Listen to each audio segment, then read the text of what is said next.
Army chief Asim Munir कैसे साबिक army chief general Aslam Beg की तरह बुरी तरह फंस गए। इमरान खान ने बेनज़ीर भुट्टो की तरह क्या खाने की दावत के ऊपर जाना है या कि नहीं। 36 सालों के बाद तारीख ने फिर अपने आप को कैसे दोहराया और आज सियासतदान और फौज किस नहज के ऊपर खड़ी है। तारीखी पस मंज़र में आज आपके सामने कुछ अहम हक़ाइक़ रखेंगे। अस्सलाम वालेकुम, आप देख रहे हैं गोरखधंधा। अबरार कुरैशी आपसे मुखातिब हूँ। इलेक्शंस के हवाले से जो चीज़ें होना थी हो चुकी, थोड़ी सी अब बाकी हैं, फिर कुछ कोर्ट के रिलेटेड चीज़ें रह गई हैं, कुछ एहतजाज होना बाकी है, सड़कों पे भी आना है, पुरअमन एहतजाज करना है, जलसे जुलूस करने हैं, बेशुमार नई चीज़ें होंगी। चूँकि मैंने कहा था कि ये इलेक्शन जो होंगे ये हकीकी आज़ादी का जुमला पीछे रह गया, लेकिन ये 1947 की बात होगी। अवाम बाहर आएंगे, लेकिन ये इदराक नहीं था कि इस तादाद में बाहर आएंगे और ऐसा टर्न आउट हो जाएगा। अब देखिए कि ना तो झंडा था बल्कि झंडे की जगह डंडा था पीटीआई के पास, ना कोई जलसा था, ना कैंपेन, ना कॉर्नर मीटिंग, ना लीडर, ना इंतखाबी निशान, फिर भी जीत गया इस अवाम का पीटीआई के लोगों का कप्तान। तो ये तो एक लंबा सब्जेक्ट है, लेकिन आज हम जिस मौजू के ऊपर बात करेंगे वो 36 साल के बाद पाकिस्तानी फ़ौज, मिलिट्री और पाकिस्तानी सियासतदान जो हैं वो बिल्कुल उसी नहज के ऊपर आके खड़े हो चुके हैं। फ़र्क क्या है और क्या उस फ़र्क को दूर किया जा सकता है जैसे उस दौर में किया गया था। और बिल्कुल 99% कहानी जो है उसी तरह की है। जनरल असलम बेग की तरह मौजूदा आर्मी चीफ आसिम मुनीर साहब उसी चौराहे के ऊपर आके खड़े हो गए। उस वक्त मोहतरमा बेनज़ीर भुट्टो शहीद तो खाने की दावत के ऊपर चली गई थी और उनके भी यही हालात थे। क्या आज इमरान खान भी खाने की दावत के ऊपर जा सकते हैं? ये सारी कहानी क्या है, इसको मैं आपके सामने रखूंगा और इसके साथ साथ पढ़ते हुए कोशिश करेंगे, तबसरा भी करें ये किसने हक़ाइक़ लिखे हैं।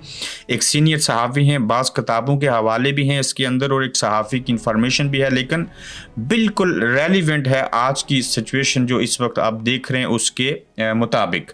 पाकिस्तानी फ़ौजी इस्टेब्लिशमेंट इस वक्त उस सूरत हाल का सामना कर रही है जो 1988 में इलेक्शन के बाद army chief general Aslam Beg और उनके फ़ौजी कमांडर्स कर रहे थे। वो कैसे? बेनज़ीर भुट्टो की पार्टी उस वक्त की फ़ौजी क़यादत जनरल असलम बेग और ISI की कोशिशों के बावजूद इलेक्शन जीत चुकी थी। चूँकि ISI और जनरल असलम बेग उस वक्त के आर्मी चीफ चाहते थे कि बेनज़ीर भुट्टो शहीद यानी कि पीपल्स पार्टी ना जीते। उस वक्त बेनज़ीर भुट्टो के खिलाफ सियासी माज नवाज शरीफ ने संभाला हुआ था जो निगरान वज़ीर आला पंजाब थे। अगरचे बेनज़ीर के पास हुकूमत बनाने के लिए नंबर्स अभी कुछ कम थे, जैसे कि पाकिस्तान तहरीक इंसाफ के पास नंबर्स कुछ कम हैं। धांधली के बाद, धांधली न होती तो ज़्यादा थे, चूँकि फ़ौज मोहतरमा को रोक रही थी जैसे इमरान खान को रोक रही है। तो अगर वो ना रोकती तो मोहतरमा की भी उस वक्त हुकूमत बन जानी थी, नंबर्स पूरे होने थे और आज इमरान खान के भी नंबर्स पूरे थे, लेकिन फ़ौज की रोकने की वजह से नंबर्स कम हैं। अब फ़ौज और सदर गुलाम इसहाक खान बेनज़ीर को रोकना चाहते थे। फ़ौज के कहने पर ही नवाज शरीफ, मुस्तफ़ा जतोई और ISI हमायत याफ्ता IJI के अलायंस के लोग पेश थे। फौज इक़्तिदार भुट्टो ख़ानदान को वापस करने को तैयार न थी और ख़तरा था कि बेनज़ीर भुट्टो अपने बाप की फांसी का हमसे बदला ले लेंगी। खैर, जनरल असलम बेग पर कुछ बैरूनी दबाव भी आया, शायद अमेरिकन का था। बेनज़ीर दबाव डाल रही थी कि एक्टिंग सदर इसहाक इन्हें वफाकी हुकूमत बनाने की दावत दें, लेकिन वो इस बात से भी इनकारी थे। आखिर जनरल बेग ने बेनज़ीर भुट्टो को आर्मी हाउस खाने पर बुला लिया। कुछ मामलात पर कहा वो नो गो एरिया होंगे। जनरल ज़िया की फैमिली से मोहतरमा बेनज़ीर भुट्टो शहीद अब बदला नहीं लेंगी। वज़ीर ख़ारजा उनका अपना रिटायर्ड जनरल साहबजादा याकूब खान होगा। न्यूक्लियर प्रोग्राम पर बातचीत बिल्कुल नहीं होगी। अफ़गान इंडिया पॉलिसी फ़ौज चलाएगी, फ़ौज बनाएगी। ये बेनज़ीर के साथ खाने के ऊपर GHQ में बुलाकर बेनज़ीर और जनरल असलम बेग के दरमियान बातचीत हो रही है। बेनज़ीर भुट्टो के सामने ऑप्शन था कि वो इस डील से इनकार कर दें लेकिन उन्होंने डील ली क्योंकि उनका कहना था कि सियासी वर्कर्स ने जनरल ज़िया-उल हक के दौर में वो जेलों में गए, उन्होंने बर्बरियत और जुल्म देखा और इन्हें रिलीफ दरकार था और वो जेलों में थे लोग और उनको बाहर निकालना था। यूं जनरल असलम बेग और बेनज़ीर ने कुछ दो की बुनियाद के ऊपर डेडलॉक जो था वो तोड़ा बिटवीन द पॉलिटिशियंस, खासकर पीपल्स पार्टी और फौज के दरमियान।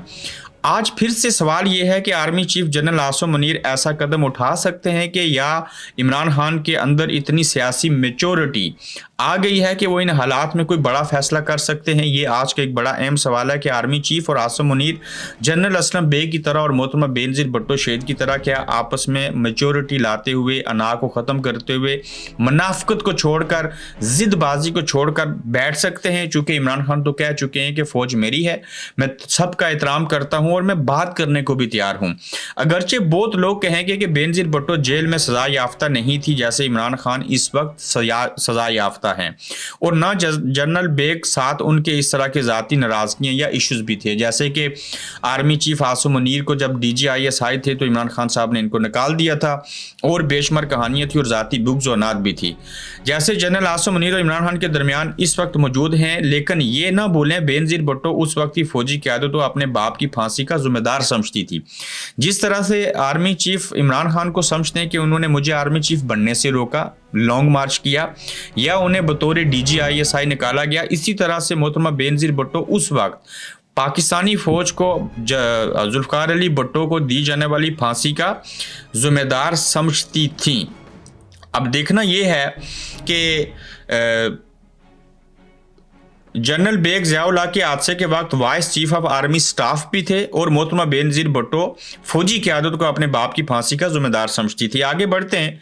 18 माह के बाद क्या हुआ था कि जब ये चीज़ें हो गई तो एक अलग कहानी है, लेकिन जब जनरल असलम बेग और सदर इसहाक खान ने बेनज़ीर भुट्टो की हुकूमत 18 महीने के बाद 1990 में बरतरफ कर दी थी और गिरा दी थी, लेकिन उस वक्त आज के मिलते जुलते हालात में जनरल बेग और बेनज़ीर भुट्टो ने वो डेडलॉक तोड़ा था। सवाल ये है कि आज की इस खतरनाक सूरत हाल में इमरान खान और army chief general Asim Munir दोनों में इतनी सलाहियत और समझदारी है कि वो ज़ातियात से बाहर निकल कर जनरल बेग और बेनज़ीर भुट्टो वाला रूट लेकर इस खतरनाक डेडलॉक को ब्रेक करें जिसका शिकार इस वक्त पूरा पाकिस्तान और पूरे पाकिस्तान के अवाम, मुल्की मैशत और सारी चीज़ें हैं।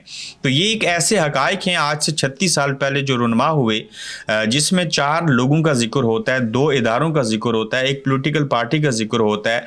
इस सारे अमल के दौरान उस वक्त शायद मोहतरमा बेनज़ीर भुट्टो शायद इतनी मजबूत नहीं थी जितने कि आज इमरान खान मजबूत हैं। उस वक्त के अवाम को शायद इतना शऊर नहीं था जितना आज 2024 के अंदर अवाम को शऊर है। उस वक्त कोई मीडिया नहीं था जो कि आज के दौर में जिस तरह का मीडिया है, और सच का सच, झूठ का झूठ, सब अवाम के सामने है। अब मामला कितना है, अना का है। आज भी ये आपस में साथ बैठ सकते हैं, कोई बातचीत हो सकती है, इनकी इज्जत और वकार में बेहतरी आ सकती है, चीज़ों को बेहतर किया जा सकता है, उसका फल अवाम खा सकते हैं। लेकिन सवाल ये है कि इस वक्त तक जब हम ये किस्सा 36 साल पुराना बयान कर रहे हैं और सवाल ये उठा रहे हैं कि क्या आसिम मुनीर साहब और इमरान खान भी GHQ में खाने की दावत के ऊपर बैठ सकते हैं, चूँकि इसके अंदर जो इलेक्शन हुए उसमें जो चीज़ें हुई और फिर हाल ही में जिस तरह से ज़ाती ज़िंदगी के ऊपर हमले किए गए, नकाम इद्दत वाला केस देख लीजिए और जितनी चीज़ें हुई, करैक्टर असैसिनेशन की गई, इन तमाम चीज़ों से बालातर होकर क्या ये एक इदारा और एक बड़ी पॉलिटिकल पार्टी पाकिस्तान और पाकिस्तान की आवाम के मफादात को मद्देनज़र रखते हुए सामने बैठ सकते हैं?